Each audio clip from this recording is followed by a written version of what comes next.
नमः संस्कृताय साथियों।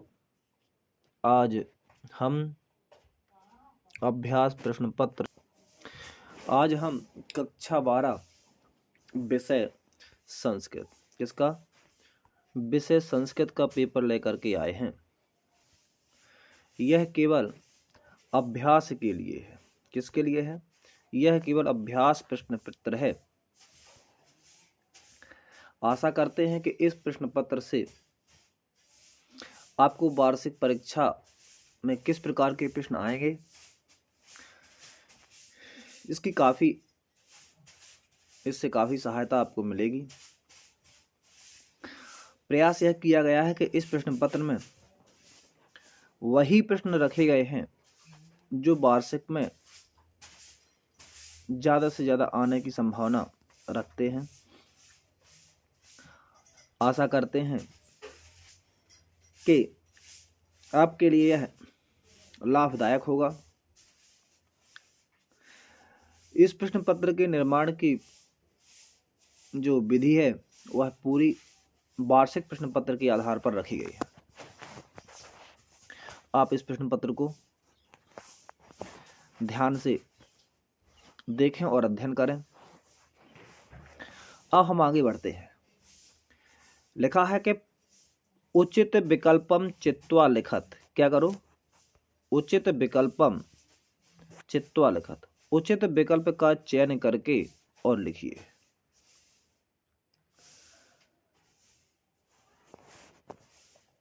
हमें क्या करना है कि जो आंसर दिया है केवल हमें वही आंसर लिखना है। केवल एक विकल्प का चयन करना है। 4 हमारे पास विकल्प है। कितने विकल्प हैं?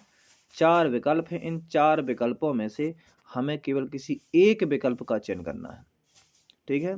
किसका चयन करना है? केवल एक विकल्प का चयन करना है और कुछ नहीं। चलो हम देखते हैं। पहला प्रश्न क्रमांक 1 का नंबर का प्रश्न कहता है कि वक्तव्यम इत्यस्मिन् पदे प्रत्यय अस्ति। वक्तव्यम में प्रत्यय कौन सा है? तो आप सभी इसका अध्ययन कर चुके हैं कि वक्तव्यम में कौन सा प्रत्यय है? तव्यत प्रत्यय है। कौन सा है? वक्तव्यम में तव्यत प्रत्यय है। इसलिए जब प्रश्न में लिखेंगे तो केवल का और एक नंबर डाल करके और फिर तव्यत लिख देंगे। क्या लिख देंगे? तव्यत। का एक नंबर डाल करके हमको क्या लिखना है? तव्यत लिखना है। अब हम आगे इसमें लिखने का कोई प्रयास नहीं करेंगे। सीधे सीधे प्रश्न में गोल लगाएंगे। ठीक है? आशा करते हैं कि आपको समझ में आया होगा। प्रश्न क्रमांक 1 का खा नंबर है कि श्रुत्वा इत्यस्मिन् पदे प्रत्यय अस्ति। श्रुत्वा में कौन सा प्रत्यय है? तो इस बात का ध्यान रखना कि त्वा दिखाई देता है तो सभी छात्र जो हैं अधिकतर त्वा को लगा देते हैं। किसको लगा देते? त्वा को, क्योंकि श्रुत्वा में त्वा लास्ट में दिखाई देता है। तो इस बात को ध्यान रखें कि श्रुत्वा में त्वा देख करके हमें त्वा नहीं लगाना है। ठीक है? क्या हमेशा कित्वा है। ठीक है? हमेशा क्या है? कित्वा। श्रुत्वा है, दृष्टुम है, हस्तुम है, लिखितुम है। इन सब में लिखितुम में तुमुन है और श्रुत्वा, हसित्वा, लिखित्वा, जो लिखित्वा इस टाइप के जो पद है उसमें क्या है? त्वा प्रत्यय ना होकर के क्या होता है? कित्वा होता है। इस बात का ध्यान रखना। का लोप हो जाता है, लास्ट में से इसमें त्वा बचता है। तो श्रुत्वा में कौन सा है? त्वा है। इसके बाद गाहक ल्यप प्रत्यांत पदम अस्ति। ल्यप प्रत्यांत पदम अस्ति। ल्यप ऐसा पद जिसमें के अंत में लेप प्रत्यय हो। प्रत्यय अंत पदम, प्रत्यय धन अंत धन पदम, यानी लेप प्रत्यांत। अंत में क्या हो? प्रत्यय। कौन सा प्रत्यय हो? लेप प्रत्यय हो। तो हमने कई बार तुम्हें पढ़ाया है कि जब लेप प्रत्यय होता है तो अंतिम अक्षर या शेष बचता है। क्या बचता है? या शेष बचता है। और या परंतु सबसे पहले कोई ना कोई उपसर्ग लगा होता है उसमें। क्या लगा होता है? आगे उसके उपसर्ग होता है। ठीक है? इस बात का ध्यान रखना। लास्ट में या हो और अंत में क्या हो? उपसर्ग लगा हो तो ध्यान रखना इसमें कौन सा प्रत्यय है, लेप प्रत्ययान्त जो पद होगा वह कौन सा होगा, अनुच्च होगा। और यह प्रथम पाठ का ही है, ध्यान रखना अनुच्च शब्द जो दिया हुआ है।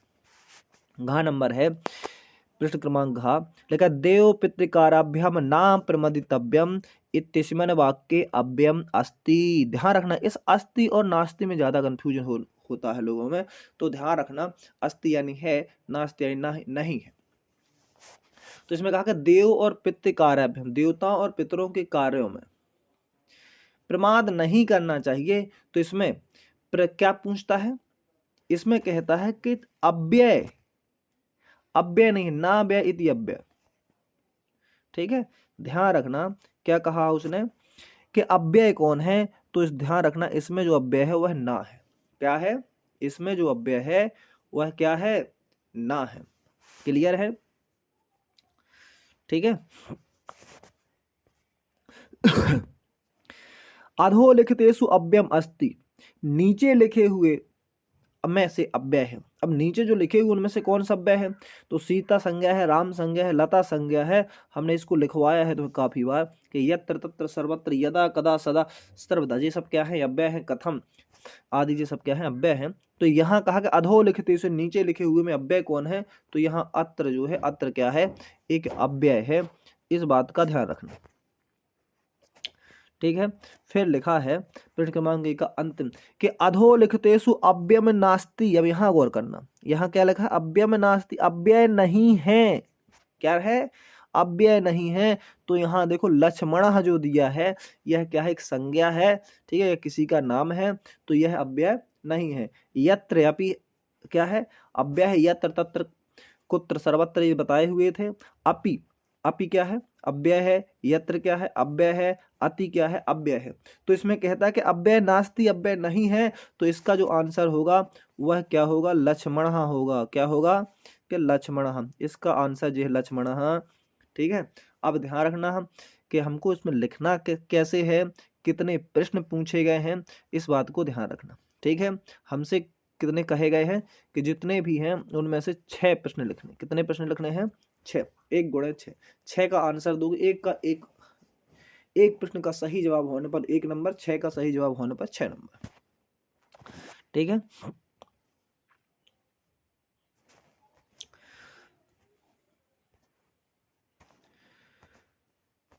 प्रश्न क्रमांक 2, प्रश्न क्रमांक 2 है रिक्त स्थान पूरित। क्या करना है, हमें रिक्त स्थान की पूर्ति करना है। किसकी करना है, रिक्त स्थानों की पूर्ति। ठीक है,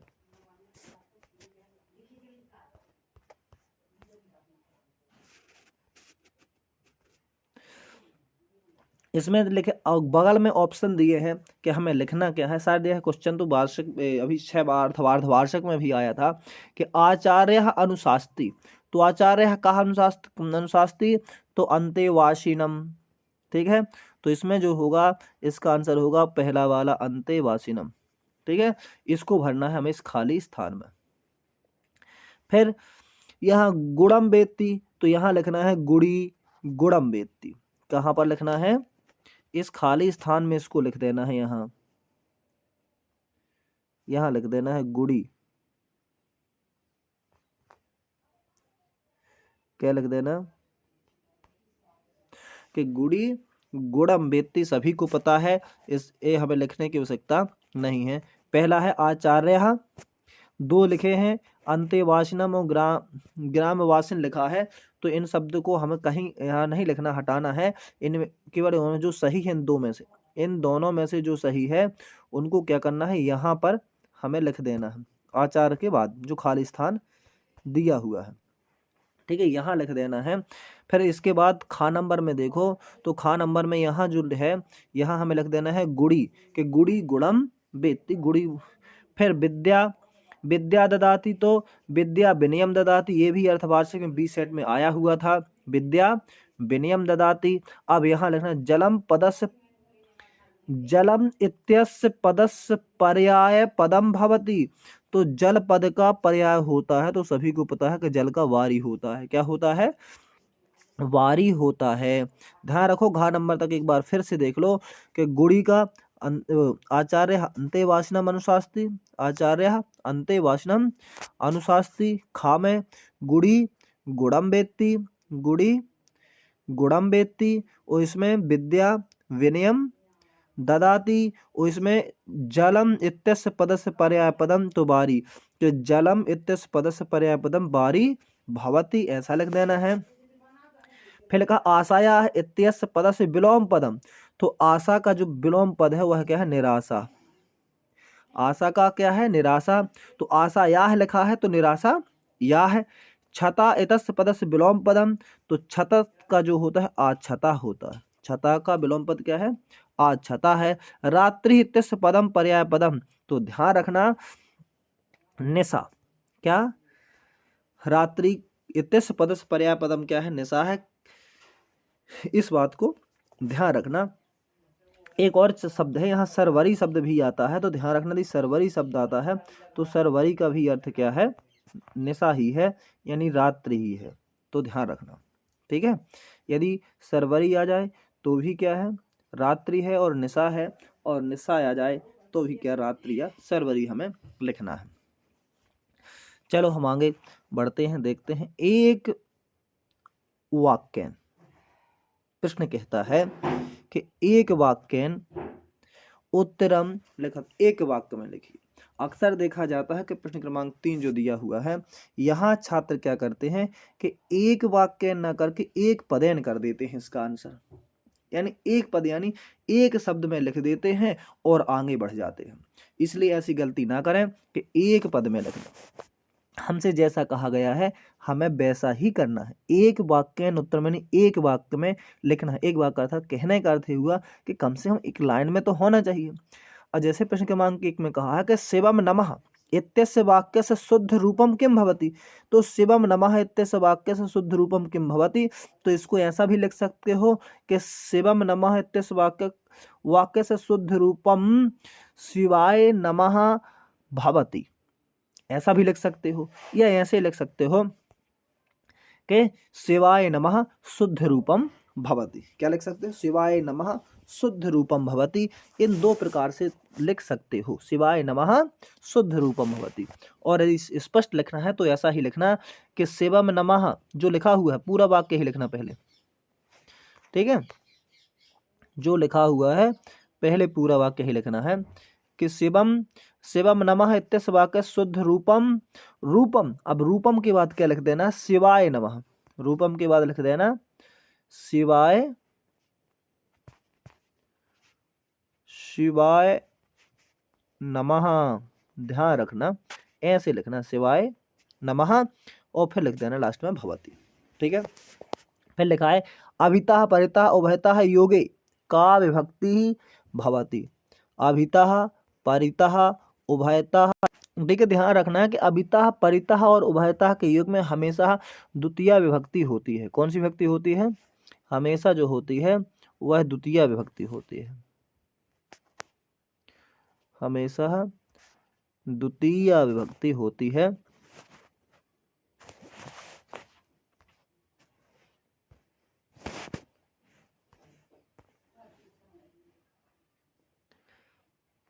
ठीक है, अभितः परितः उभयतः के योग में हमेशा कौन सी विभक्ति होती है, द्वितीय विभक्ति। ठीक है, तो लिख सकते हो अभितः परितः उभय योग उभयतः योगे द्वितीय, फिर ऐसा लिख दोगे द्वितीय विभक्ति ही भवति। अभितः परितः उभयतः योगे कौन सी विभक्ति होती है, द्वितीय विभक्ति होती है। पूरा वाक्य लिखना एक रन, जितना एक शब्द जो लिखा है ऐसा नहीं लिखना है, पूरा लिखना कि अभितः परितः उभयतः योगे, और का को हटाकर लिख देना द्वितीय विभक्ति ही भवति। फिर लिखा भवति इत्यस्मिन् पदे कः लकारः, तो लिखना है कि भवति इत्यस्मिन् पदे लट लकारः, क्या लिख देना है, लट लकारः अस्ति, कि भवति जो पद है इसमें लट लकार है। फिर लिखा पठिष्यति इत्यस्मिन् पदे कः धातुः, तो धातु पूछा पठिष्यति में, किसमें, घ नंबर में, इसमें इसमें पूछा है।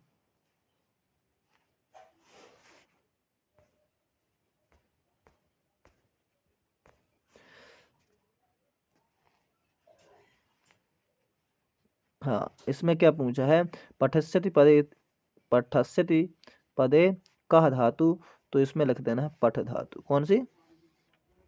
समझ में नहीं आता हो तो स्पष्ट दूसरे कलर से लिख दें। पठस्यति पदे कह धातु, तो ध्यान रखना पठस्यति पदे थे पठ धातु। कौन सी धातु है? लिखना पठस्यति इत्यस्मिन् पदे पठ धातु अस्ति ही अपश्यति इत्यस्मिन् पदे किम वचनम अस्ति। तो ध्यान रखना अपश्यत कहा है कि अपश्यत में कौन सा वचन है, तो ध्यान रखना अपश्यत में, तो अपश्यत इत्यस्मिन् पदे किम वचनम अस्ति, तो अपश्यत में एक वचन है। किसमें? अपश्यत में कौन सा है? इसमें एक वचन है, ध्यान रखना। कौन सा वचन है? एक वचन, ठीक है, एक वचनम पूरा रखना है, एक वचनम। अपश्यत इत्यस्मिन् पदे एक वचनम भवति। ध्यान रखना यह लंग लकार का है और प्रथम पुरुष एक वचन में रूप बनता है अपश्यत, ठीक है, दृढ़ धातु से है। हम आगे बढ़ते हैं, देखते हैं प्रश्न क्रमांक 4 को। किसको? प्रश्न क्रमांक 4 को देखो। कहा गया शुद्ध वाक्यानाम समक्षम आम, अशुद्ध वाक्यानाम समक्षम ना इति लिखत। ध्यान दो, अभी अर्धवार्षिक परीक्षा की जो उत्तर पुस्तिकाओं का मूल्यांकन किया गया था, उसमें आज भी यह देखा गया है कि बच्चे क्या करते हैं, शुद्ध और अशुद्ध, सत्य और असिद्ध शब्दों का प्रयोग करते हैं लिखने के लिए। तो ध्यान रखें, हमें इसमें कुछ नहीं करना है। जो ये नंबर डले हैं का, खा, गा, घा, इंगा और चा, यदि पूर्ण वाक्य नहीं लिख सकते हो तो हमें क्या करना है, का, खा, गा, घा, इंगा और चा लिख करके, ये सभी लिख करके वो क्या करना है, लिखना है कि कौन सा वाक्य सही है और कौन सा गलत है। देखा तत्व धन तरुणाम, तो ततिस तरुणाम इसका होता ही है, यानी हमें कहने का अर्थ हुआ कि इसके सामने हमें का नंबर डाल करके और क्या लिखना है, का नंबर डाल करके हमें लिखना है आम। क्या लिखना है? का नंबर डाल करके हमें आम लिखना है, आम लिखना, ठीक है, आम लिख दिया, क्लियर। आम। शरीरे अरि इत्यस्मिन् पदे पूर्व रूप संधि, तो शरीरे धन अरि, देखो क्लियर है, इसमें कौन सी संधि? पूर्व रूप है। पूर्व रूप यानी पहले जैसा ही, तो शरीरे प्लस अरि होता, शरीरा नहीं होता है, तो शरीरे प्लस अरि, तो इसमें क्या है, ए भी सही है, और इसमें कौन सा? आम ही होगा। क्या होगा इसमें? आम होगा। गणेशा इत्यस्मिन् पदे व्यंजना संधि, बिल्कुल गलत है, क्योंकि इसमें कौन सी संधि है? गुण स्वर संधि है। तो हमें ध्यान रखना है कि गणेशा हमें कौन सी संधि है? गुण स्वर है, और कहता है कि व्यंजन संधि है, तो यहाँ हम लिखेंगे नाम। क्यों? क्योंकि इसने गलत बताया। क्या बताया? होती है गुण संधि और बता क्या दिया उसने? व्यंजन संधि, इसलिए यह वाक्य क्या हो गया? गलत हो गया। तो हम इसमें क्या लिखेंगे? ना। का खा में आम, और क्या, का और खा में दोनों में क्या लिखेंगे? आम लिखेंगे, और गा नंबर में क्या लिखेंगे? ना लिखेंगे। इस गा नंबर में क्या लिखेंगे? ना लिखेंगे। लिखा है निधाय इत्यस्मिन् पदे नी उपसर्गा अस्ति, निधाय में कौन सी है? नी उपसर्ग है, बिल्कुल निश्चित है, तो इसमें भी हम क्या लिखेंगे? आम लिखेंगे। क्या लिखेंगे? आम लिखेंगे। फिर लिखा अधिकार है इत्यस्मिन् पदे अधि उपसर्गः नास्ति, बिल्कुल गलत है कि अधिकार में अधि उपसर्ग है, और जो कहता है कि ना अस्ति, नहीं है, इसलिए इसमें भी हम क्या लिखेंगे? ना, यानी इसने क्या कर दिया? गलत कर दिया।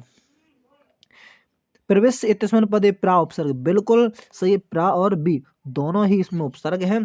प्रा उपसर्ग केवल प्रा उपसर्ग है, और विस धातु है, लेप प्रत्यय है। तो ध्यान रखना, हमें क्या करना है? इसमें क्या लिखना है? प्रा उपसर्ग है, इसमें भी हमें क्या लिखना है? आम लिखना है। क्या लिखना है? आम लिखना है। क्लियर है? का खा में आम, ना में ना, गा में ना, नी उपसर्ग में भी क्या है? आम। घा नंबर में भी क्या है? आम है, ध्यान रखना। घा नंबर में भी आम, अधिकारा में ना, और चा में चा। यानी ध्यान रखना है, केवल कौन कौन से उपशब्द ऐसे हैं? गा नंबर, कौन से? एक गा, कौन सा है? एक गा और एक इंगा, इनमें ना है, बाकी सभी में क्या है? आम। ध्यान रखना, हम केवल ना के लिख दे रहे हैं इनको हटा करके, और बाकी शब्द को समझना कि आम है। क्या है? बाकी सब तुम्हें समझना है कि ये सभी आम हैं। ठीक है। गणेशः व्यंजन संधि कहता है, यानी गलत। इसमें तुम्हें ना लिखना है। क्या लिखना है? ना। इसके अधिकार है तो इसमें पद अधि उपसर्ग होता है, लेकिन कहता है कि ना, तो इसमें भी तुम्हें क्या लिखना है? ना लिखना है। बस बाकी जो शब्द है उन सभी में क्या है? उन सभी में आम लिखना है। इस बात का विशेष रूप से ध्यान रखना है। ठीक है। अब हम चलते हैं प्रश्न क्रमांक 5 की ओर। आशा करते हैं कि आप सभी को यह प्रश्न समझ में आए होंगे। ठीक है। उचितम मेलनम कुरुत, उचित मिलान करना है। ध्यान रखना, मिलान करने में क्या करते हैं हम लोग? ऐसे ऐसे लाइन बना देते हैं। ठीक है। हमें इस प्रकार की लाइनें मिलान करते वक्त नहीं बनानी है। क्या हमें क्या करना है? पहले एक साइड से जितने कहे गए हैं उचित मेलनम कुरुत साथ के साथ कहे गए, अर्थात हमें का खा गा घा इंगा चा छा जो इस नंबर जो भी नंबर डाले हो एग्जाम तुम्हारे एग्जाम के टाइम पर, हमें उसको लिख लेना है। और लिख लेना फिर एक एन ज्योतिष शास्त्र प्रांगता जे लिखा, जे भी हमें लिख लेना है। सर विद्या निष्णाता लिखा, इसको भी लिख लेना है। फिर भूतम लिखा, इसको भी लिखना है। माता पितरौ लिखा, इसको भी लिखना है। पाद ध्वनि लिखना, इनको भी लिख लेना है। और छड़ांतरम जो लिखा है इन सबको लिख लेना है। एक साइड से, एक साइड का मतलब पूरा का पूरा ये वाला भाग हमें क्या करना है? लिख लेना है। रही बात इस साइड की, तो इस साइड की जो बात है इसमें क्रम संख्या भी दी है। तो जैसे एक एन का क्या है? सभी को पता है कि एक एन का सुपुत्रण होता है, तो हमें यहां पर डालना है 3। क्या करना है? 3। यहां कौन सा 3 डालना है? जो तुम्हारे पास इनके बाद एक एन का सुपुत्रण होता है, तो ध्यान रखना हमें इसका क्या करना है? इस प्रकार से 3 डंडे। हम केवल ऑप्शन बता रहे हैं, उदाहरण के रूप में बता रहे हैं, बाकी तुम्हें करना है अपनी तरफ से। इस प्रकार से 3 डालना और फिर लिखना है सुपुत्रण। क्या लिखना है? सुपुत्रण जो भी होता है तो सुपुत्रण है। ठीक है। क्या हुआ? का हो गया सुपुत्रण।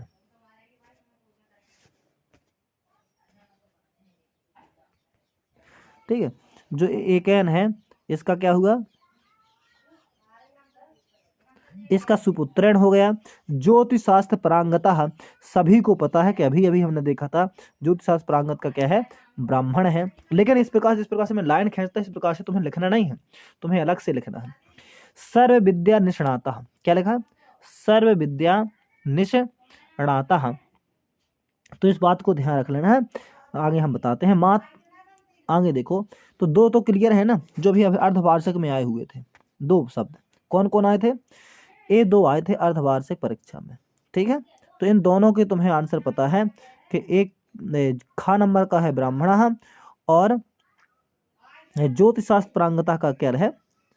वो एक एन का क्या है? सुपुत्रण। एक एन का क्या है? सुपुत्रण। और ज्योतिष शास्त्र प्रांगत का क्या है? ब्राह्मणा है। अब हम जो पर क्षणांतरम, ठीक है, तो क्षणस्य अंतरम, क्षणांतरम, क्षणस्य अंतरम, इसका क्या है? क्षणांतरम है। लिखा है माता पितरौ, तो इसका माता पितरौ का क्या है? द्वंद्व समास है। इसका ध्यान रखना। क्या है? माता पितरौ का द्वंद्व समास है। पाद ध्वनि, पाद ध्वनि का क्या है? पादयो है ध्वनि। ठीक है। इतना क्लियर हुआ। प्रभुतम, तो इसका हम देखें कि इतने हमसे भी बने जो हमें इसके पहले जो हमने हल किए हैं त्रैमासिक एग्जाम में और अर्धवार्षिक एग्जाम में, ये शब्द अपने उसमें आए हुए हैं। ठीक है। अब सर विद्या निष्णाता का क्या है? मदालसा। हम इसको हटा दें पहले, फिर हम देखते हैं। ठीक है। कि हमें मदालसा का जो है, मदालसा किसका है? सर विद्या निष्णाता का है। इसको पहले हटाएं हम। ठीक है। जितने आंसर हमने जो अभी बताए थे वो भी तुम्हारे क्लियर हो गए। अब देखना सर विद्या निष्णाता का क्या है? सर विद्या निष्णाता का है मदालसा। और प्रभुतम, तो प्रभुतम का क्या है? धनम है। प्रभुतम का क्या है? धनम है। अब ध्यान रखना, अब हमारे पास एक शब्द बचता है कुंडला। तो एक कुंडला जो शब्द है, कौन सा शब्द है? एक कुंडला शब्द, इसमें एक्स्ट्रा है, अलग से है। तो ध्यान रखना, हमें इस कुंडला को कहीं पर भी नहीं लिखना है। तो सर्वविद्या निष्णाता का क्या हुआ, मदालसा। प्रभुतम का क्या हुआ, धनम हो गया। ठीक है, अब इसके बाद जो शब्द है वो सभी सरल हैं, उनमें तुम्हें कोई समस्या नहीं जाएगी। जैसे एक एन का सभी को पता है कि एक एन का क्या है, एक एन का है सुपुत्रेण। ठीक है, ज्योतिषास्त्र प्रांगत का क्या है, ब्राह्मणा है। माता पितरऊ का क्या है, तो माता पितरऊ का है द्वंद्व समास। क्या है, माता पितरऊ का द्वंद्व समास है। और इसके बाद पाद ध्वनि का है पादयोह ध्वनि। ठीक है, और छड़ांतरम का है छड़स्य अंतरम। इतने हैं, इन सभी को मिला लेना। लेकिन इस प्रकार से जो क्रॉस करके मैंने मिलान इसमें किए हैं, ऐसे हमें नहीं करना है। हमें क्या करना है, इन सभी को एक साइड वाले शब्दों को पहले एक क्रम से लिख लेना है, और फिर एक साइड क्रम से लिखने के बाद जो जिसके सामने छड़ासंतरम लिखा तो यहाँ से उठा के उसको नीचे लिख लेना छड़ांतरम। छड़ांतरम के सामने लिखना है छड़स्य अंतरम छड़ांतरम, और इन नंबरों को भी डालना है, इस बात का ध्यान रखना। ठीक है,